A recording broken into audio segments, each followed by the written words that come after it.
পরিচালনায় কাটাগঞ্জ কল্যাণ চক্র।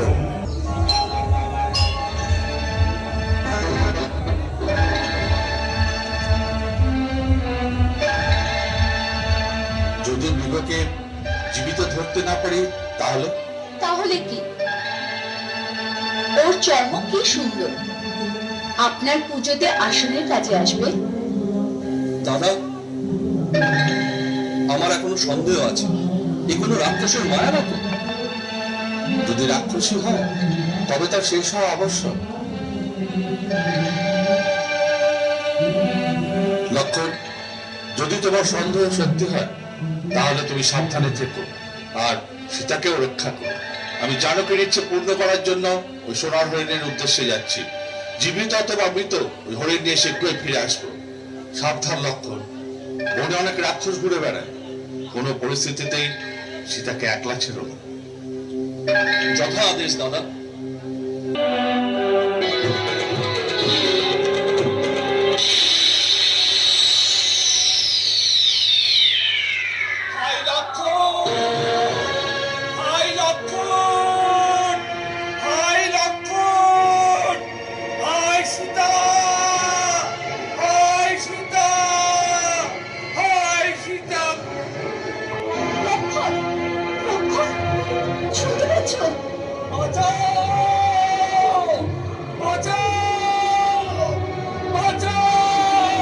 অবশ্যই উনি কোনো বিপদে পড়ে থাকবেন। উনি কণ্ঠস্বরটা বলুন মনে হচ্ছে, বোধহয় রাক্ষস আমাদেরকে ঘিরে ফেলেছে। লক্ষণ, লক্ষণ, তুমি শোনোনি ওর চিৎকার? ঠিক আছে, তুমি না গেলে এই ধনুকবাণ আমাকে দিয়ে দাও। সব আর্যশ্রী স্বামীকে রক্ষা করতে ভালোভাবেই যাবে।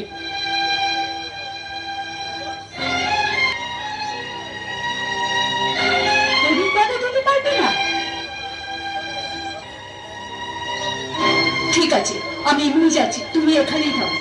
আমায় এতটা বিবশ করবেন না। কথা না বলে কর্ম করো, কর্ম।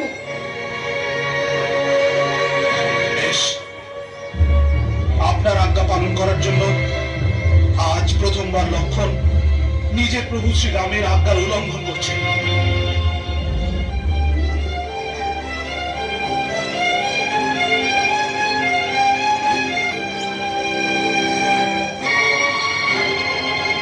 মাতা, গুরুর দেওয়া মন্ত্র শক্তি থেকে আমি এক অদৃশ্য প্রাচীর নির্মাণ করেছি। যে এই লক্ষণ রেখা পার করে ভিতরে আসার দুঃসাহস দেখাবে সে জ্বলে ভস্ম হয়ে যাবে। সেই জন্য মাতা, আপনাকে আমার মিনতি, যে কোনো পরিস্থিতিতে প্রভু রামের আসা পর্যন্ত নিজের পায়ে রেখার বাইরে রাখবেন না।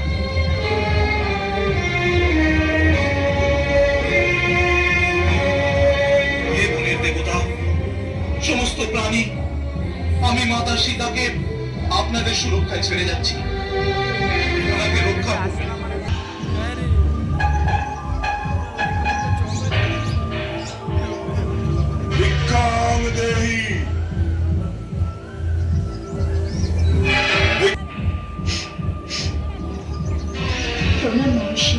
কল্যাণ